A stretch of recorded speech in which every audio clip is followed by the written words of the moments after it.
Si j'avais du ventre à perdre, tu vois, ces volumes à l'avant qui parfois te fait paraître plus gros ou plus grosse que tu ne l'es réellement. Cette chose agaçante que nous connaissons tous. Si j'avais ça, voici exactement ce que moi-même je ferais pour régler ces problèmes rapidement, à court terme et aussi définitivement à long terme. Je vais partager avec toi une stratégie très simple, efficace, en seulement 2 étapes, avec 5 actions simples dans chaque étape, pour t'aider à atteindre cet objectif sans souffrir, sans te torturer, sans transpirer pour rien, sans frustration, sans faim, et simplement en utilisant la bonne science, l'expérience et le bon sens. Alors viens avec moi. Bienvenue sur ma chaîne, je suis Renata Barcelos, chercheuse indépendante en sciences de la nutrition. Et je suis ici pour te montrer la vérité sur la santé et la perte de poids, basée sur la bonne science et le bon sens, et toujours sans blabla. Étape 1. Réduire le volume du ventre en 24 à 48 heures. Comme je l'ai dit, c'est une stratégie à 2 étapes. La première, c'est le résultat rapide, parce qu'on voit une différence maintenant, n'est-ce pas? Et la seconde, ce sont des résultats progressifs, à long terme. Donc, commençons avec l'étape 1, la réduction rapide du volume abdominal en seulement 24 à 48 heures. Et cela se fait en 5 actions simples. D'abord, nous devons comprendre, ventre n'est pas toujours graisse abdominale. Souvent, ce qui te donne un résultat visuel rapide, ce n'est pas la perte des graisses, c'est la réduction des volumes. Car des choses comme les gaz, l'intestin irrité, la constipation, un estomac gonflé par une mauvaise digestion, eh bien, tout ça pousse cette zone abdominale vers l'extérieur et te fait paraître plus gros ou plus grosse, sans rien avoir avec la graisse en soi. Donc, réduire le volume abdominal avant de réduire la graisse, c'est ce qui donne l'amélioration la plus rapide, en 1 ou 2 jours, en vous motivant grandement avec les résultats que vous voyez dans la glace. 1. Identifier rapidement les aliments qui te font gonfler. Et chaque personne est différente. Mais voici une liste des suspects très courants. L'oignon, l'ail cru ou peu cuit, les asperges, choux-fleurs, choux, brocolis, haricots, lentilles, petits pois, légumineuses en général, la patate douce, le chou blanc, la betterave, le poireau, les pois chiches, les amandes, pistaches, haricots verts, fruits comme la pomme, la pêche, la prune, la pastèque, le figue, raisin, cerise, des produits laitiers de qualité douteuse, des piments, des édulcorants comme l'ex-little, des céréales comme l'orge, seigle, le blé, surtout en grande quantité. Tout cela peut irriter l'intestin, perturber la digestion et augmenter le volume abdominal chez beaucoup de personnes.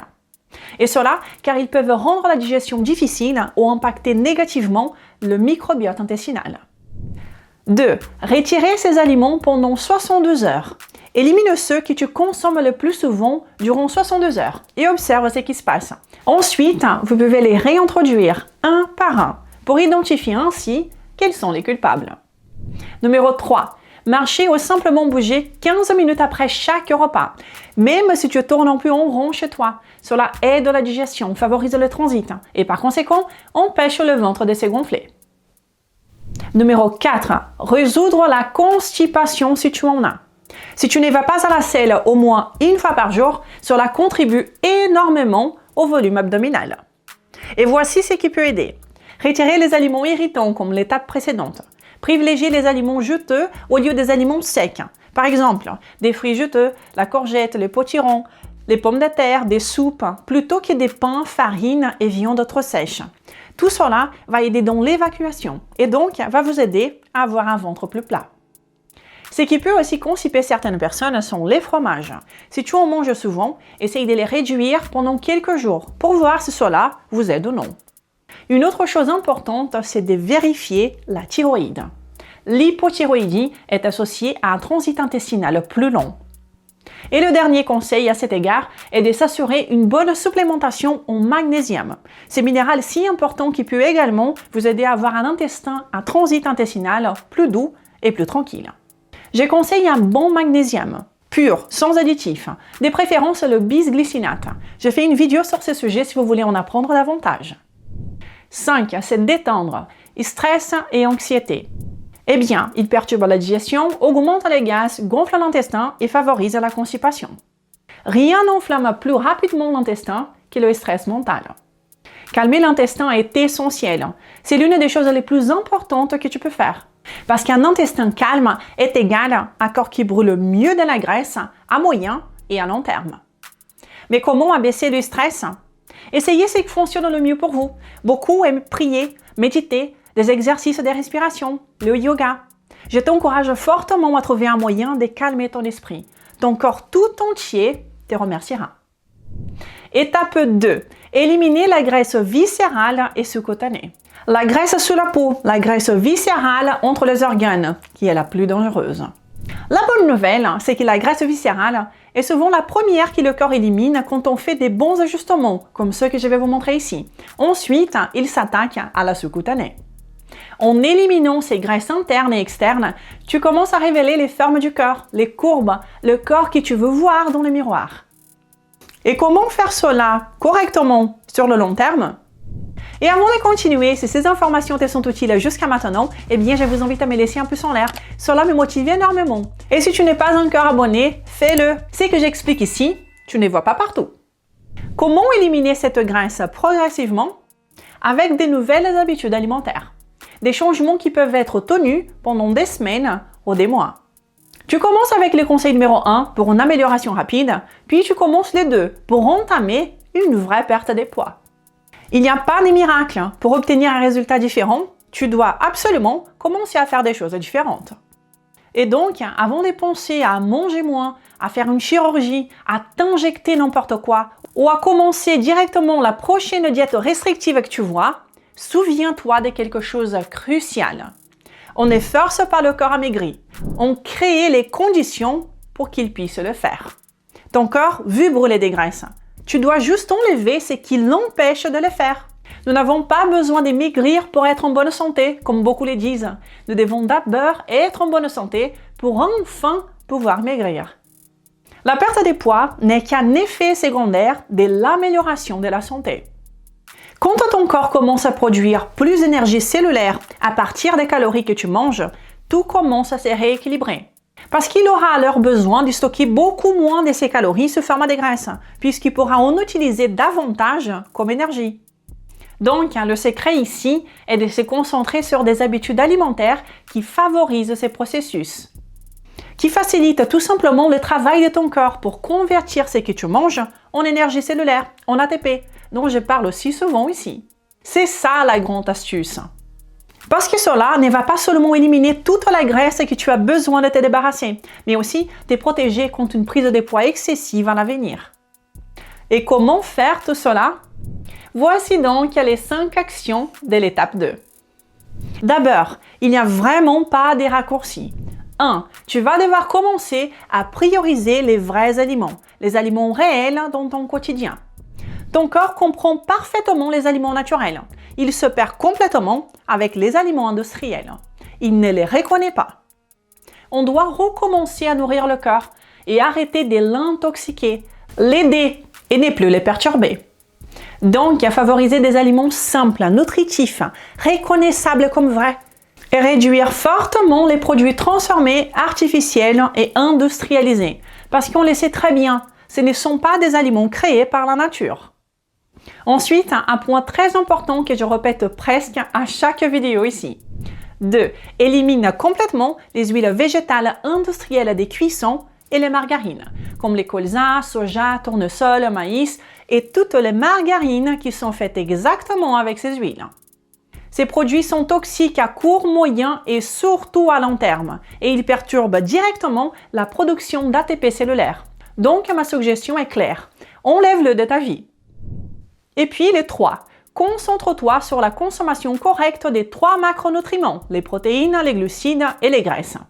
Pour commencer, je suggère de consommer environ 1,6 g de protéines par kilo de poids idéal par jour. De préférence venant des viandes, des poissons, des œufs et des fruits de mer, des protéines d'origine animale. Ensuite, consommer au moins 150 g de bons glucides par jour. Idéalement, plus que ça.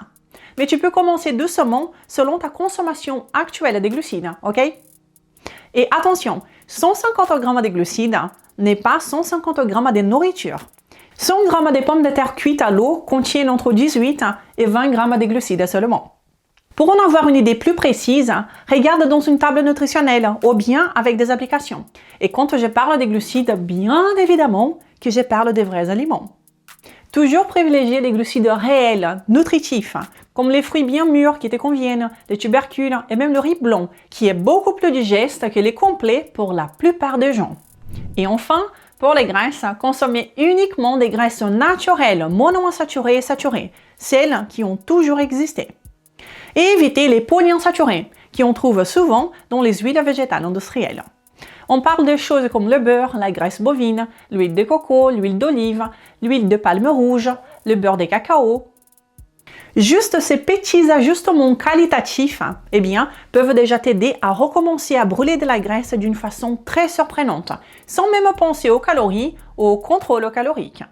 Et pour faciliter encore l'amincissement dans ces contextes, 4. Garde simplement ton apport total des graisses autour de 20 à 25% des calories totales. Pas besoin de calculer, ok? C'est facile à atteindre en choisissant des morceaux de viande un peu plus maigres. Pas parce que la graisse animale est mauvaise, elle ne l'est pas. C'est juste un ajustement stratégique pour optimiser la production d'énergie et accélérer le processus de perte de poids, ok? Donc, choisir des protéines plus maigres et ne pas ajouter des gras inutilement dans vos préparations. Et un autre point essentiel, ne cherche pas la perfection, cherche la constance. Ne cherche pas à être parfait, parfaite, 5 étoiles, élève modèle, à tout faire parfaitement bien.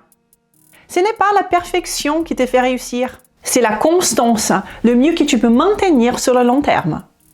Et tu peux parfaitement te donner la possibilité de sortir de la ligne 1 ou 2 fois par semaine, sans aucun problème. Parce que la santé mentale compte, la socialisation réduit le stress. Et oui, elle aide aussi à réduire la graisse. Essaye d'utiliser ces conseils que je t'ai donnés ici aujourd'hui pour créer ton style de vie alimentaire pendant la semaine. Une alimentation que tu aimes, que tu trouves généreuse, savoureuse et facile à suivre. Et tu sais ce qu'on dit, quand ta vie est incroyable, tu n'as même pas l'envie de partir en vacances si souvent. C'est pareil ici, essaye de les faire avec ton alimentation. Si ton alimentation te fait du bien, te donne vraiment du plaisir, tu ressens beaucoup moins l'envie de tout envoyer balader et manger des cochonneries.